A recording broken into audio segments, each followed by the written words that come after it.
Morning, everyone, and thank you for joining me again.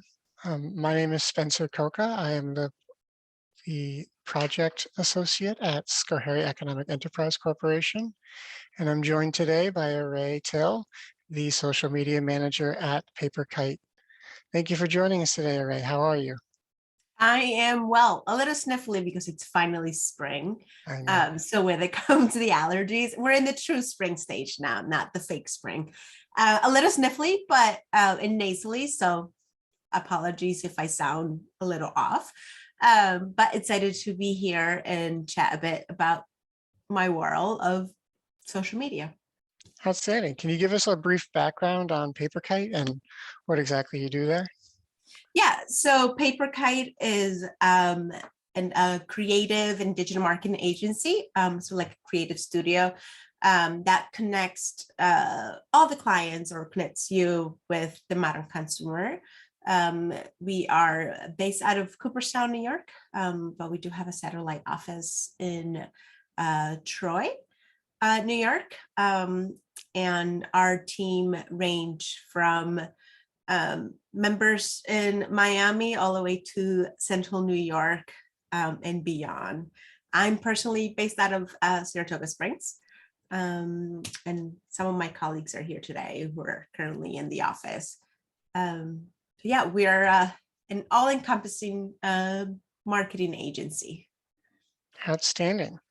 So why don't we get started? My first question for you is, what are the best social media platforms for small businesses? How can they use them effectively, and what are some extra features that they offer to business? Ooh, best platform for small businesses to engage in. I think that's at the end of the day, that's the question that's on everyone's mind. It ultimately depends on what your business is and who is it for.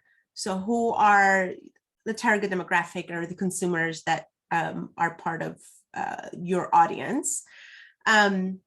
So, while it's important to have a presence on social media platforms, it's considered best practices to take a deeper look, again, at the data and insights to understand and select which 2 or 3 platforms best suits the needs of your small business and ultimately the customer that you're looking to engage with.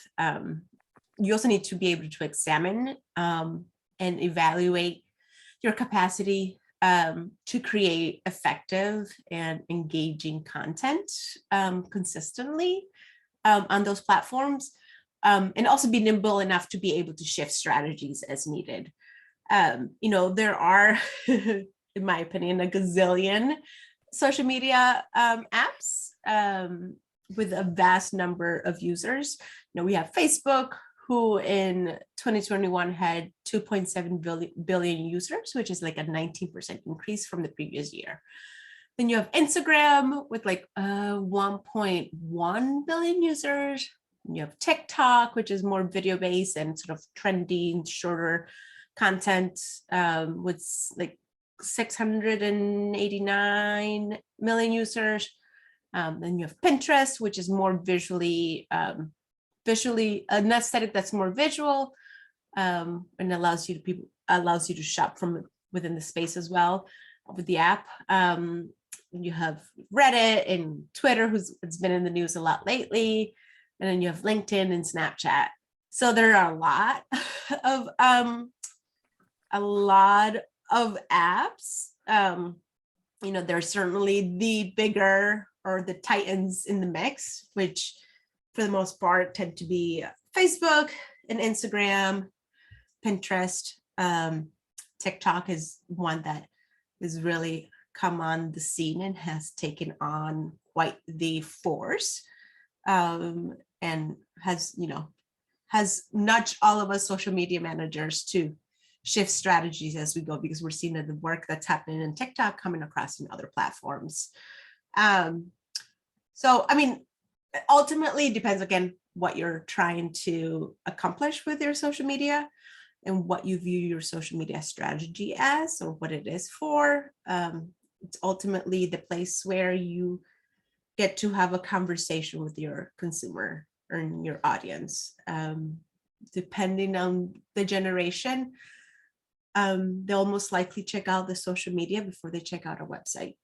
And because of that, you have to be mindful of that, as to how to continue to engage and how to make the experience even more smooth, perhaps with creating your e-commerce linked within your social media platform so they can buy directly from Facebook or Instagram or Pinterest and things like that. I hope that answers. That was like my long-winded answer to a question.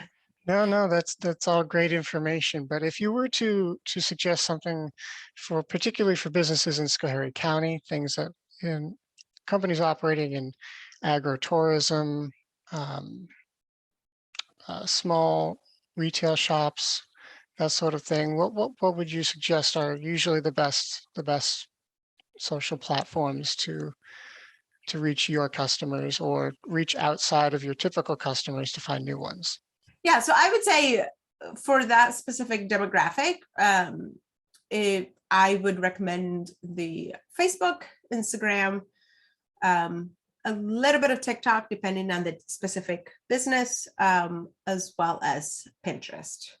Those are, especially Facebook and Instagram are the ones that encompass just about everything else that the other platforms do. So it's in a way your one-stop shop.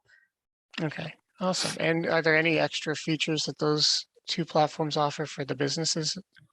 Yeah, so because they are the titans in the space, they do provide a lot of customer support and small business support. And also you have the option now, which other platforms are beginning to shift to as well, to purchase directly within the platform. So you don't even need to leave Instagram or Facebook in order to, make a purchase or shop. So e-commerce capability. Absolutely, the e-commerce is, I think, if I recall correctly, some of the numbers, in 2021, I think 55% of people bought products through social media, which is a huge percentage. 87% claim that social media helped them make the decision to buy a product. So it's like sort of like your window shopping, so to speak. 57% of people are shopping more often since the pandemic. And as I mentioned earlier, a lot more platforms are implementing e-commerce. Facebook and Instagram are already there. And are there any special apps or sites that are used to manage these for businesses to make things simpler? They are a one-stop shop, so they all have it and integrated natively within your business app, and your ads manager and all of that. So it literally is a one-stop shop. Awesome. And that's because I understand that their Meta Facebook has its own Meta for Business app that allows you to manage both of those accounts at once, post Yep. simultaneously. So again, it's all within their Yeah. ecosystem as opposed to having, 4, 5, 6 different apps. It's all integrated within one. Awesome. And would you recommend that businesses set that up at the same time as their accounts, or? I would recommend that they develop a strategy as to what they're looking to do with their account, and how to integrate, the shopping experience and organic content, as well as the search engine marketing, and Facebook ads or Instagram ads and managers. So sort of create a roadmap of where you want to be before doing it all at once. Awesome. I guess my next question is in regards to content development. Why is content development so important? What are some common mistakes when creating content, and what is the most engaging content a business can create to help drive their strategy?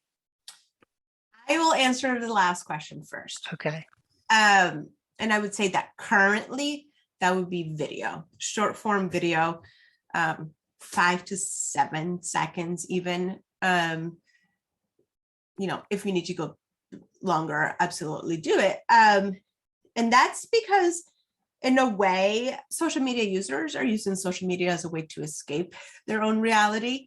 And because it's such a saturated market, that just having a static image no longer is best practices. You need to have a moving image to catch, everyone's attention. And the algorithm constantly changes. It's something that my team members at Paperkite often hear was like, another change.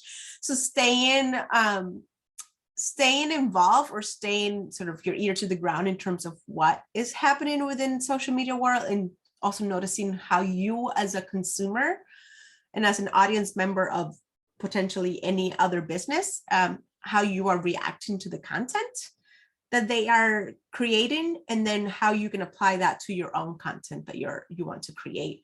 At the end of the day, even the smallest agency, company, business needs to have a social media presence.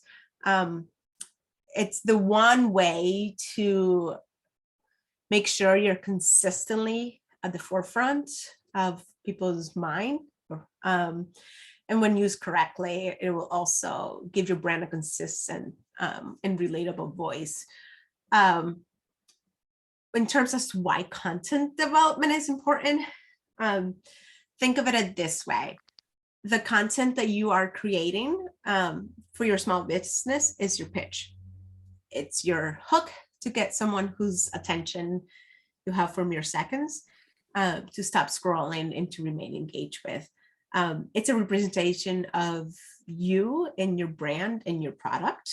And while it's good idea to push the envelope and try new ideas in terms of the type of content you're creating, there's also absolutely no shame at looking at some of the recent trends and seeing what you are reacting to and integrating that into your own post. It's important to remember that organic content doesn't always have to be about the sell. You don't have to shout from the rooftop, buy this, buy this, buy this. It's a conversation starter. It's the get to know you and get to know your brand and your product type posts.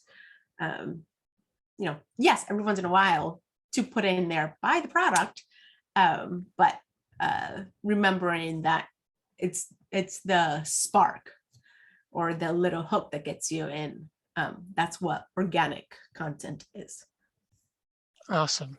Are there any easy ways or inexpensive ways for people to help develop their skills and hone their skills in social media? So posting, knowing what works and what doesn't, figuring out actually how to use the apps to do what they want it to do. Yeah, so there are a multitude of ways to do this. The apps themselves want you in their ecosystem, so they will provide just about any and all resources you need to understand how to use their platform. There are also agencies that create a strategy and also do training. That's one of the things that we do at Paperkite, is that we can create a strategy and a look and feel, and also train you in how to use the apps, but also how to continue to develop your content. But I would say between that and YouTube is a really great resource as well. You can just about type anything, how to blank, and something will come up. There's a lot of content to sort of sift through to find, so you'll be watching a lot of videos to get a handle on social in general. Awesome. I think at this time, I'm going to open the floor up to questions from our guests. So if you have a question, feel free to unmute and ask the question, or you can put it in the chat and I can ask it for you. Any questions today?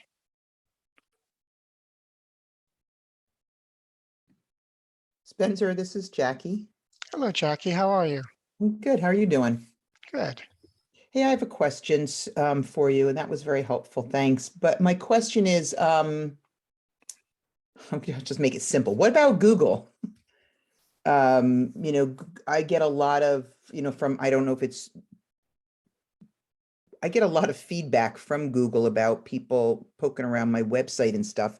And I'm wondering if that's something I need to focus on or not. I mean, certainly Google, in my opinion, is sort of the top, encompassing all. So, Google does have a really great customer and small business support system as well. So certainly if you're getting feedback, the great thing about feedback is that you get to decide whether or not it's feedback that applies to where you want to go and what you want to be doing. So certainly I will never be one to be like, don't pay attention to Google or don't pay attention to any of the apps. But certainly take it with a grain of salt of what the feedback is and whether it's coming from Google directly or it's coming from other people or users, and actually what the feedback is. Mhm. Okay, thank you. And I don't want to, I'm going to quiet for a second in case anybody else has a question. Otherwise, I got another one. What a shock. Okay, I'm going.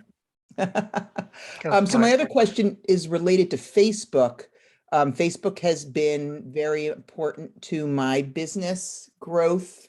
And the challenge of, well, there's so very many. One challenge with Facebook, of course, is trying to stay up with all the changes that they're constantly implementing, right? Mhm. Like, what is Facebook today? I mean, you probably, obviously it's like, it just seems like a really different instrument than it was 6 months ago, a year ago, et cetera. And that they're kind of going in a different direction. Is it something that businesses like mine that are really dependent on it, which is a very uncomfortable place to be, need to be aware of? I mean, I get the video thing is always good, and I've, implemented or instituted more short video into what I'm doing, remembering just to kind of post stuff and that isn't salesy and stuff, salesy and stuff is good. But where is Facebook's head these days, and where do I need to be effective on Facebook? Facebook is a tricky one. I have a love and hate relationship with Facebook. Oh, don't we all? and I think that's at the core of it all. Facebook's ultimate goal, in my opinion and experience, is for you to think Facebook first and foremost. In a way, they want you to be in their ecosystem and universe 24/7. And so while I will never say don't do Facebook, I would recommend that you start thinking about the strategy of how you can use Facebook as a way to invite or open the door for others to start coming onto your website. So it's almost like a funnel. So what is the type of content that you can create there that still serves the purpose of being engaging and telling about your product and idea, but that brings them into your own garden that you're looking to cultivating, create an experience in. So my way of saying, don't put all your eggs in one basket. But, because it is a platform where, there's such a large number of users, and the data shows that people are spending more and more time on Facebook, that you use that to your benefit and shift your strategy to create a pathway between Facebook and your own domain or your own garden, so to speak. Sure. Okay. What would you say are like some of the main differences if I'm designing content for Facebook and Insta what are the main differences between those, you know, a Facebook and an Insta user / audience, not just demographics, but who they are, how they buy, you know, what they're interested in seeing. Are there any significant things I should be aware of? So I'm not just popping the same content in both places. You certainly can pop the same content, but your captions and your call to action should be different. So spend some time on your insights and data for both of your apps, the Instagram or both of your accounts, your Facebook and your Instagram, and take a look at your age demographic and take a look at where they're spending the most time, like separate the two and then compare. And then let that be what influences how you speak to someone about something on Facebook versus how you speak to someone about it on Instagram. Great. Instagram, for Instagram, as great as the grid style posts are, we've seen it for months now, and it's only going to continue to evolve. The data has shown and the insights have shown that consumers and users of the Instagram platform go to stories first, and they go to the top and they're just scrolling the stories before they even get to a grid post. So if you are posting on Facebook and you post it on Instagram grid, always push so that that grid post goes to your story, and or create content specifically for your stories, which are only around for 24 hours, which then you can shift it and move them into a highlight bubble. Right. And then there's, the other world, which is reels and videos and all of that for Instagram. So I think I would recommend that you just look at your data and your insights, and then shift your strategy accordingly, and your narrative accordingly to both platforms. But visually speaking, you can have the same content. Okay. Excellent. Thank you. No problem. Awesome. Do we have any other questions, maybe from Teresa or Katerina?